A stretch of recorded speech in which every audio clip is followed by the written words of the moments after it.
ꯑꯩꯅ ꯃꯔꯛ ꯊꯠꯇꯨꯅ ꯍꯪꯉꯤ ꯕꯦꯝ ꯕꯦꯝ ꯑꯇꯩꯗꯤ ꯂꯩꯔꯤ ꯃꯥꯅ ꯍꯦꯛ ꯂꯥꯛꯄꯗꯒꯤ ꯍꯥꯏꯔꯤꯗꯨꯕꯨ ꯃꯥꯕꯨ ꯅꯟꯗꯦꯁꯣꯔꯕꯨ ꯄꯣꯛꯄꯤ ꯃꯃꯥ ꯅꯠꯇꯕ꯭ꯔꯥ ꯅꯠꯇꯦ ꯃꯥꯕꯨ ꯄꯣꯛꯄ ꯑꯕꯣꯛꯇꯨꯗꯤ ꯁꯤꯈ꯭ꯔꯦ ꯃꯥ ꯁꯤꯔꯕ ꯇꯨꯡꯗ ꯏꯙꯧꯗꯨꯅ ꯀꯣꯟꯅ ꯂꯧꯕꯅꯤ ꯂꯨꯈ꯭ꯔꯥꯕꯤꯅꯤ ꯇꯨꯃꯟꯅꯤ ꯍꯥꯏ ꯃꯥꯗꯤ ꯃꯆꯥꯅꯨꯄꯥ ꯄꯣꯛꯇꯦ ꯅꯨꯄꯤ ꯉꯥꯛꯇ ꯄꯣꯛꯏ ꯑꯩꯈꯣꯏꯒꯤꯗ ꯍꯦꯛ ꯍꯦꯛ ꯂꯥꯛꯄ ꯅꯈꯣꯏ ꯃꯥꯃꯣꯅ ꯇꯥꯆꯧ ꯍꯥꯏꯕꯗꯨꯒ ꯄꯣꯛꯃꯤꯟꯅꯕ꯭ꯔꯥ ꯅꯠꯇꯦ ꯃꯥꯗꯤ ꯏꯙꯧ ꯑꯍꯟꯒꯤ ꯃꯆꯥꯅꯤ ꯃꯊꯟꯇ ꯄꯣꯛꯄꯅꯤ ꯃꯥꯗꯤ ꯌꯥꯝ ꯐꯩ ꯃꯥꯕꯨꯗꯤ ꯑꯕꯣꯛ ꯆꯤꯟꯊꯤꯕꯤꯗꯨꯅꯁꯨ ꯀꯤꯕꯅꯤ ꯃꯥꯝꯇꯣꯟ ꯅꯟꯗꯦꯁꯣꯔꯒꯤ ꯃꯌꯥꯝꯕ ꯍꯥꯟꯅꯒꯤ ꯑꯕꯣꯛꯇꯨꯅ ꯄꯣꯛꯂꯝꯕ ꯑꯃꯒ ꯂꯩ ꯃꯥꯗꯤ ꯆꯤꯡꯗ ꯊꯕꯛ ꯇꯧꯏ ꯑꯩꯈꯣꯏꯗꯁꯨ ꯄꯥꯛꯅ ꯂꯥꯛꯇꯦ ꯃꯥꯁꯨ ꯐꯩ ꯍꯥꯏ ꯑꯗꯨꯕꯨ ꯃꯥꯁꯨ ꯃꯥꯅ ꯇꯝꯁꯤꯟꯕꯗꯒꯤ ꯑꯩꯈꯣꯏꯕꯨ ꯁꯥꯎꯏ ꯍꯥꯏ ꯏꯃꯥꯅꯗꯤ ꯂꯥꯟꯗ꯭ꯔꯒ ꯂꯣꯏꯔꯦ ꯃꯔꯥꯏꯅ ꯈꯪꯖꯔꯛꯀꯅꯤ ꯍꯥꯏ ꯑꯩꯈꯣꯏ ꯏꯃꯥꯁꯤꯗꯤ ꯄꯪꯈ꯭ꯔ ꯄꯣꯠꯅꯤꯅꯦꯅꯦ ꯃꯥꯅ ꯈꯔ ꯁꯤꯡꯂꯕꯗꯤ ꯑꯩꯈꯣꯏ ꯕꯕꯥꯅ ꯇꯧꯔꯤꯁꯤ ꯇꯧꯕ ꯉꯝꯃꯣꯏꯗꯧꯕꯅꯤ ꯑꯩꯅ ꯃꯄꯥꯟꯗ ꯂꯥꯏꯔꯤꯛ ꯇꯝꯕ ꯆꯠꯇ꯭ꯔꯤꯁꯤ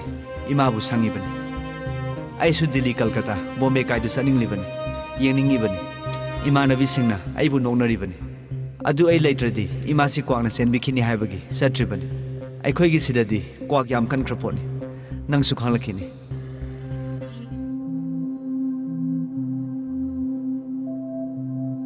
ꯈꯔ ꯁꯥꯡꯅ ꯉꯥꯡꯕꯗꯨꯅꯔ ꯃꯥꯒꯤ ꯃꯈꯣꯟꯖꯦꯟꯗꯨ ꯂꯣꯛ ꯆꯦꯟꯕꯗꯧꯅ ꯏꯁꯤ ꯁꯤꯊꯕꯗꯧꯅ ꯇꯧꯔꯛꯏ ꯂꯣꯛꯁꯨ ꯈꯨꯔꯛꯏ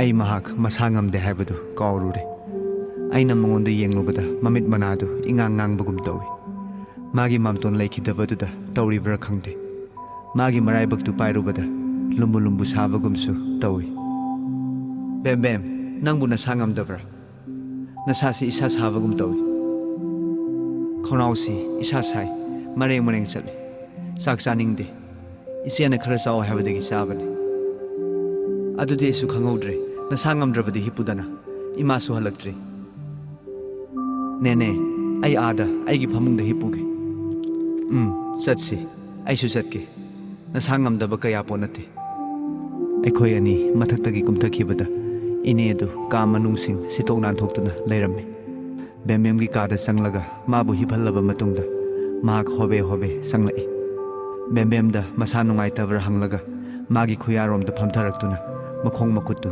ꯄꯥꯏꯗꯨꯅ ꯌꯦꯡꯕꯤ ꯃꯈꯣꯡꯁꯤ ꯏꯪꯉꯤ ꯏꯁꯤꯡ ꯑꯁꯥꯕ ꯍꯥꯟꯕꯤꯔꯛꯀꯦ ꯍꯥꯏꯔꯒ ꯃꯍꯥꯛ ꯆꯠꯈ꯭ꯔꯦ ꯑꯩꯈꯣꯏ ꯑꯅꯤ ꯆꯪꯗꯨꯅ ꯍꯣꯠꯅꯕꯤꯕꯗꯒꯤ ꯃꯍꯥꯛ ꯇꯨꯝꯊꯈ꯭ꯔꯦ ꯑꯩꯕꯨꯁꯨ ꯃꯥꯅ ꯄꯣꯊꯥꯔꯨꯔꯣ ꯍꯥꯏꯕꯗꯒꯤ ꯑꯩꯒꯤ ꯀꯥ ꯇꯥꯅ ꯂꯥꯛꯂꯦ ꯅꯨꯃꯤꯠ ꯇꯥꯅꯤꯡ ꯇꯥꯃꯥꯡ ꯇꯧꯔꯛꯄ ꯑꯗꯨꯋꯥꯏꯗ ꯅꯟꯗꯦꯁꯣꯔꯒꯤ ꯍꯛꯆꯥꯡ ꯄꯨꯔꯛꯂꯅꯤ ꯍꯥꯏꯅ ꯖꯣꯟꯅ ꯐꯣꯟ ꯇꯧꯔꯛꯂꯦ ꯑꯩꯅ ꯏꯅꯦꯗ ꯀꯔꯝ ꯇꯧꯒꯗꯒꯦ ꯍꯪꯕꯗ ꯑꯩ ꯑꯃꯨꯛ ꯃꯪꯒꯨꯝꯕ ꯀꯨꯝꯂꯨꯗ꯭ꯔꯕꯁꯨ ꯌꯥꯔꯦ ꯏꯅꯝꯕꯦ ꯑꯃꯒ ꯖꯣꯟꯒ ꯑꯅꯤꯅ ꯌꯥꯎꯔꯒ ꯂꯣꯏꯔꯦ ꯑꯩꯕꯨ ꯄꯣꯊꯥꯔꯨꯁꯨ ꯃꯈꯣꯏꯅ ꯃꯪꯒꯥꯔꯛꯄꯗ ꯏꯔꯨ ꯃꯥꯏꯊꯖꯅꯕ ꯃꯩ ꯑꯣꯛꯅꯕ ꯊꯧꯔꯥꯡ ꯃꯥꯅ ꯁꯦꯝ ꯁꯥꯅꯤ ꯍꯥꯏꯅ ꯑꯩꯒꯤ ꯀꯥ ꯇꯥꯅ ꯂꯥꯛꯂꯦ ꯏꯇꯣꯝꯇ ꯊꯧꯗꯧꯁꯤꯡ ꯏꯊꯟꯇ ꯅꯤꯡꯁꯤꯡꯂꯛꯏ ꯄꯨꯝꯅꯃꯛꯁꯤꯒꯤ ꯃꯊꯛꯇ ꯏꯃꯨꯡꯗꯨꯒꯤ ꯈ꯭ꯋꯥꯏ ꯄꯨꯝꯅꯃꯛꯀꯤ ꯃꯄꯤ ꯃꯄꯥ ꯑꯣꯏꯔꯤꯕ ꯕꯦꯝꯕꯦꯝꯒꯤ ꯃꯄꯥꯅ ꯏꯅꯝꯕꯦ ꯑꯃꯗ ꯑꯌꯨꯛꯇꯒꯤꯅꯤ ꯍꯥꯏꯕ ꯏꯅꯦꯅ ꯍꯧꯈꯤꯕ ꯅꯨꯃꯤꯗꯥꯡꯗꯁꯨ ꯍꯜꯂꯛꯇꯦ ꯍꯥꯏꯈꯤꯕ ꯍꯧꯖꯤꯛ ꯐꯥꯎꯕ ꯃꯁꯛ ꯎꯔꯛꯇꯕꯗꯨ ꯈꯜꯂꯨꯕꯗ ꯄꯨꯛꯅꯤꯡ ꯈꯣꯏꯖꯦꯡ ꯅꯨꯡꯖꯦꯡꯕꯅ ꯄꯣꯊꯥꯐꯝ ꯈꯪꯂꯛꯇꯦ ꯇꯨꯃꯤꯟꯅ ꯐꯝꯗꯨꯅ ꯂꯩꯕꯗꯨ ꯐꯝꯕ ꯉꯝꯂꯛꯇꯦ ꯕꯦꯝꯕꯦꯝꯒꯤ ꯃꯄꯥꯅ ꯑꯩꯈꯣꯏꯕꯨ ꯗꯤꯜꯂꯤ ꯇꯥꯟꯅ ꯊꯤꯔꯛꯄꯗ ꯅꯟꯗꯦꯁꯣꯔꯒ ꯂꯥꯛꯃꯤꯟꯅꯈꯤꯕ ꯅꯟꯗꯦꯁꯣꯔꯅ ꯃꯆꯣꯡ ꯃꯄꯥꯛ ナꯏꯗꯅ ꯑꯩꯉꯣꯟꯗ ꯉꯥꯡꯈꯤꯕꯗ ꯃꯥꯅ ꯈꯥꯝꯈꯤꯕ ꯃꯍꯥꯛ ꯃꯁꯥꯅ ꯑꯩꯉꯣꯟꯗ ꯖꯣꯟꯕꯨ ꯍꯨꯟꯗꯣꯛꯇꯨꯅ ꯆꯠꯈꯤꯅꯕ ꯍꯥꯏꯈꯤꯕ ꯄꯥꯂꯝ ꯑꯦꯌꯔꯄꯣꯔꯠꯇ ꯑꯩꯕꯨ ꯐꯥꯅꯕ ꯍꯣꯠꯅꯈꯤꯕ ꯗꯣꯛꯇꯔ ꯈꯅꯥꯗ ꯂꯩꯔꯤꯉꯩꯗ ꯖꯣꯟꯕꯨ ꯃꯁꯛ ꯈꯪꯕ ꯅꯨꯄꯥ ꯑꯃꯒ ꯎꯅꯈꯤꯕ ꯃꯤꯁꯛ ꯑꯗꯨꯃꯛ ꯑꯩꯒꯤ ꯂꯧꯈꯠꯄꯒꯤ ꯊꯧꯗꯣꯛꯇ ꯃꯍꯥꯛꯅ ꯌꯥꯎꯔꯛꯈꯤꯕ ꯑꯩꯉꯣꯟꯗ ꯔꯥꯏꯁꯣꯂꯥꯅ ꯊꯥꯔꯛꯄ ꯁꯥꯗꯨꯅ ꯌꯨꯝꯗ ꯇꯦꯂꯤꯒ꯭ꯔꯥꯝ ꯇꯧꯔꯛꯈꯤꯕ ꯃꯉꯣꯟꯗ ꯊꯥꯈꯤꯕꯅ ꯃꯥꯅ ꯐꯪꯈꯤꯗꯕ ꯄꯨꯝꯅꯃꯛꯇꯨ ꯑꯃꯃꯝꯇ ꯑꯣꯏꯅ ꯅꯤꯡꯁꯤꯡꯂꯛꯈꯤ ꯅꯨꯃꯤꯗꯥꯡ ꯅꯣꯡꯌꯥꯏ ꯃꯇꯨꯡ ꯍꯦꯜꯂꯛꯄ ꯑꯗꯨꯋꯥꯏꯗ ꯅꯟꯗꯦꯁꯣꯔꯒꯤ ꯑꯁꯤꯕ ꯍꯛꯆꯥꯡ ꯁꯪꯁꯀꯥꯔ ꯇꯧꯕ ꯂꯣꯏꯔꯦ ꯑꯩꯈꯣꯏ ꯑꯃꯠꯇ ꯆꯤꯊꯗꯅ ꯃꯥꯒꯤ ꯁꯪꯁꯀꯥꯔ ꯌꯥꯎꯔꯦ ꯃꯍꯥꯛ ꯐꯔꯕꯁꯨ ꯐꯠꯇ꯭ꯔꯕꯁꯨ ꯌꯥꯝꯅ ꯅꯛꯅꯕ ꯄꯨꯀꯣꯛ ꯇꯤꯟꯅꯕ ꯃꯆꯤꯟ ꯃꯅꯥꯎ ꯑꯅꯤꯒꯤ ꯃꯆꯥꯅꯤ ꯅꯣꯡꯃꯗꯨꯃꯗꯤ ꯋꯥꯔꯕꯁꯨ ꯋꯥꯅ ꯍꯦꯜꯂꯁꯤ ꯍꯥꯏꯅ ꯏꯅꯝꯕꯦ ꯑꯃꯅ ꯇꯥꯛꯄꯤꯗꯨꯅ ꯕꯦꯝꯕꯦꯝ ꯅꯠꯇꯅ ꯑꯩꯈꯣꯏ ꯆꯔꯥ ꯍꯦꯜꯂꯤ ꯁꯪꯁꯀꯥꯔ ꯇꯧꯐꯝꯗ ꯅꯟꯗꯦꯁꯣꯔꯕꯨ ꯄꯣꯛꯄ ꯃꯄꯥ ꯏꯃꯥꯕꯣꯛ ꯃꯥꯒꯤ ꯃꯆꯥꯅꯨꯄꯥ ꯑꯅꯤ ꯆꯦꯜꯂꯤꯕꯤ ꯂꯨꯈ꯭ꯔꯥ ꯑꯣꯏꯍꯧꯔꯕꯤ ꯃꯁꯛ ꯃꯇꯧꯁꯨ ꯐꯖꯕꯤ ꯅꯍꯥ ꯑꯣꯏꯔꯤꯕꯤ ꯅꯨꯄꯤ ꯃꯥꯒꯤ ꯃꯌꯥꯝꯕꯁꯤꯡ ꯑꯅꯤ ꯃꯈꯣꯏꯒꯤ ꯅꯨꯄꯤ ꯏꯆꯦꯁꯤꯡ ꯃꯆꯥ ꯃꯁꯨꯁꯤꯡ ꯏꯅꯝꯕꯦꯝꯃ ꯖꯣꯟ ꯄꯨꯝꯅꯃꯛꯅ ꯀꯞꯅꯕꯗꯨ ꯎꯕꯗ ꯑꯩꯍꯥꯛꯁꯨ ꯀꯞꯇꯕ ꯉꯝꯂꯝꯗꯦ ꯃꯤꯑꯣꯏ ꯄꯣꯛꯀꯤ ꯄꯨꯟꯁꯤ ꯑꯁꯨꯝꯅ ꯅꯣꯡꯃꯗꯤ ꯃꯩꯇꯥꯟꯅ ꯋꯥꯈꯩꯅꯔꯅꯤ ꯍꯥꯏꯕ ꯈꯨꯗꯛꯇꯨꯗ ꯅꯤꯡꯁꯤꯡꯍꯜꯂꯤ ꯑꯔꯦꯝꯕ ꯈꯣꯡꯆꯠꯅꯤ ꯂꯟ ꯊꯨꯝ mari mata sak phajaba athiba punamakpu nongma sina chap manana tentholaggani khalhalli awaba maraksida imung asigisu awaba magamai chenari ayuktagi achinba thabak amagini chatkhiba bememgi baba aikhoina turelda irumai thaja thoklaga yumda hanaraklaba mai oktuna taren pungphai khiktoktuna imung changnaraklaba fauba halaklamdri John imung changlaklaga drawing room da tumina wala ngangdana mathanta phami aisu tumpham kada ithanta maraksida inambema aikhoigi kada lai John bu hangle aina drawing room da lay habadagi mak adum changkhre mana hangbadu aisu tai navai du hoji phawba laktabasidi nanaw nupa leitabagi pausi taramdaba tai kadai da sarkhribano nangonda karimata hairamdeko hairamde sema Ibaiga tinaba aiga khangnaba contractor amale hangsira amuktang hangsi khanglak pra yengsi John kagi manung changlakdaga phone towi line phangni hangi mana ai imo to mani taingo ai khoi gi ibai dubu taingo hoida yorok lambra ngasibo oh yorok te haiba no mani nisi unade haiba ayukta athuba amagi ni charkhibadagi hoji phawba halakdri aduda chumna sum hangjabani Pani thamjarage iche amadu mamit mana chap yungduna tai ngangnaribadu unade haibani kadai da chakriban phare phare pothar nupi masa nangdi nasa suwai sangdi chage hairabasu masa tumkhrabanina chaba yai adu natraga mahi manai khara thau aduga potho nasa sonthagani aina sakti sararoi khumbadagi mak adum kumthakre John phamungda phamtharaga mathanta sonjabagum tawi hanbu halakhigadra khangde ekhoi ibai du ingangakna aina hangi karigi halak loi doriba yamna luba wafamni iche amada tahanba yadaba wani onthokna ngakhraba thodoni ai masi hoji fawba thajadri nande sorna siram daida hairamba dying declaration da aingonda thokriba thodoktu ibaina sinbani hairamba magistrate na magi jaban laukhibani ai phamlambadagi phuk haugatle karino ne haridubu siramdai dabu adugumba siramdai haibasidi lankhiba pumnamak tingna haidokningba masana tabane mangonda ibaina aingonda tawkhibaduna karigumba pangthokpa ngamlabadi magi sendon lupa 50 kokpigani aduga ingkhol tangkhai amasu pigani wasakhi hairam aisu thajaramde adubu mahakna phajana hairamlabani police singna jailda rayo tholaga atamnana nandesrobu hatke honavasida ibaisu yorongdabo male haina sibon ngangna ho ingkholgi tangkhai ama pigani haiba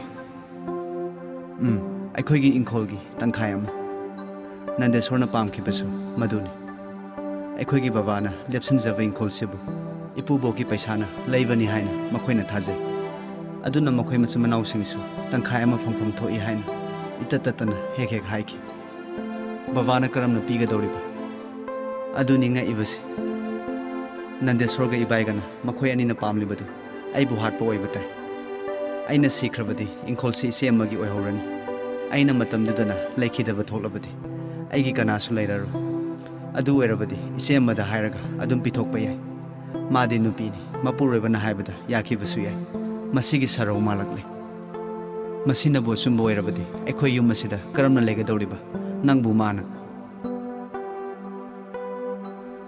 wa makha tavam khangdana aina mabu sena kol kibana leiba ngamlakte aiha kapsu kaming lei jona sena konsin biraga aibu famali roji kari sukirun mibu pangsi siba yabra aiha thodo tugi hairabadi nahana siramnaga dobani aiha kanada sulan khidri aigi haibabu ise amada ngairam hojik nahak sulai wafam ase ise amada tahanba yadri matamna maraina taksarakani mahak aigidi isemda nati ipasu imasuni ibaina karigi aibu sukta thiramba aiha khangde adubu miyoibagi apamba karambadi okpa khamba naidi paklaba samudrana isingi awokpa leite nungsibana thamoigi wani apambana indrigini pulisingna singna hobudumak achumbara thajarakle nandesona riot aduda siramlaba javan se piramdraba mahak laklambasu yai hojikti mahaki mara lotpa waragani phibam masida ibaido asiwaida leramgani thajate